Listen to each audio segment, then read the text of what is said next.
Ready to move in premium triplex villas at Bachupally APR projects. భారత Chaitanya Yojana party ఆవిర్భవించి ఏడాదైనా పూర్తి కాకుండానే సంచలనాలు సృష్టిస్తోంది. ఆవిర్భావ సభతోనే టీడీపీ వైసీపీ గుండెల్లో రైళ్లు పరిగెత్తించింది.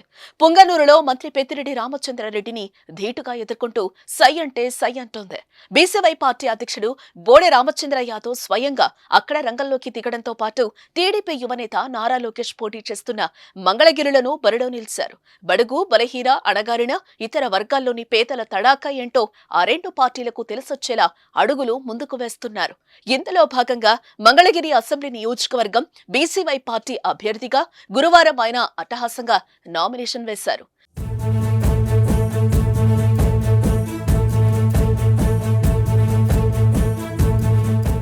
పట్టణంలో వినూత్నంగా ఎడ్ల బండిపై ర్యాలీగా రిటర్నింగ్ అధికారి కార్యాలయం వద్దకు తరలివచ్చి నామినేషన్ దాఖలు చేశారు. ఈ కార్యక్రమానికి పెద్ద సంఖ్యలో నాయకులు, కార్యకర్తలు, అభిమానులు తరలివచ్చారు. దారి పొడవునా ఆయనకు మహిళలు హారతులు పట్టి తిలకం దిద్ది ఆశీర్వదించారు.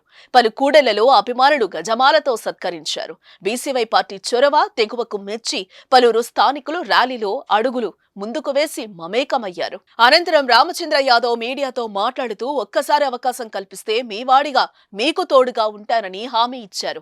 రాజధాని ప్రాంత పరిరక్షణ కోసం మంగళగిరి నుండి పోటీ చేస్తున్నానని స్పష్టం చేశారు. రాష్ట్ర విభజన జరిగి 10 ఏళ్లవుతున్నా పాలకులు రాష్ట్రానికి రాజధాని లేకుండా చేశారని ఆవేదన వ్యక్తం చేశారు. ఆయన రాష్ట్రంలో భ్రష్టు పట్టిన రాజకీయ వ్యవస్థను ప్రక్షాళన చేయడమే లక్ష్యంగా బీసీవై పార్టీ స్థాపించామని చెప్పారు.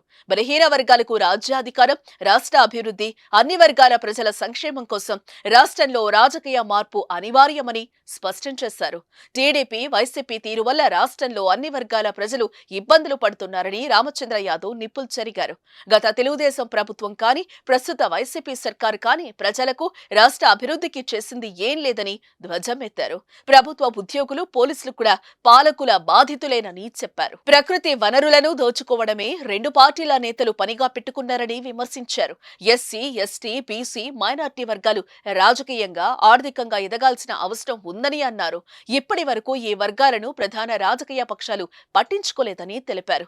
ఓటు బ్యాంకు రాజకీయాలు చేయటం, కక్ష సాధింపులు, ప్రశ్నించే వారిపై అక్రమ కేసులు పెట్టి వేధించడం కళ్లెదుటే కనిపిస్తోందన్నారు.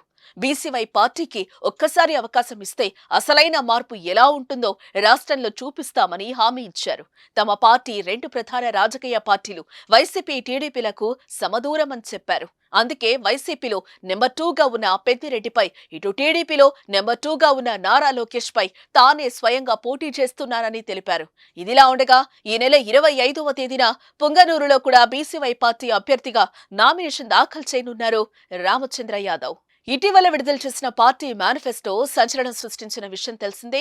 ఉద్యోగ, ఉపాధి అవకాశాలు, ప్రతి రైతుకు ఉచితంగా ఒక ఆవు, మంగళగిరిలో చేనేత పరిశ్రమకు మరింత ఊతమిచ్చేలా పలు చర్యలు, జాతీయ స్థాయి గుర్తింపు వచ్చేలా భారీ టెక్స్టైల్ పరిశ్రమ ఏర్పాటు, 5 ఏళ్లలో 25,000 మందికి శాశ్వత ఉద్యోగాలు, పతంజలి ఫుడ్ ప్రాసెసింగ్ యూనిట్ నెలకొల్పడం ద్వారా స్థానికంగా 20,000 మందికి ఉద్యోగ అవకాశాలు, రాజధాని ప్రాంతంలో 25,000 మందికి పక్కా గృహాలు, కుల వృత్తులను ప్రోత్సహించేలా ప్రత్యేక పరిశ్రమల ఏర్పాటు ద్వారా ప్రతి కుటుంబానికి నెలకు కనీసం 20,000 ఆదాయం వచ్చేలా చర్యలు, ప్రత్యేక పారిశ్రామిక వాడ, అన్ని గ్రామాల్లో పక్కా డ్రైన్ల నిర్మాణం, దుగ్గిరాల మండలం రేవేంద్రపాడు వద్ద lift irrigation project, Nidamarru railway gate వద్ద ఫ్లైఓవర్ నిర్మాణం తదితర హామీలు ప్రజలను ఆకట్టుకుంటున్నాయి.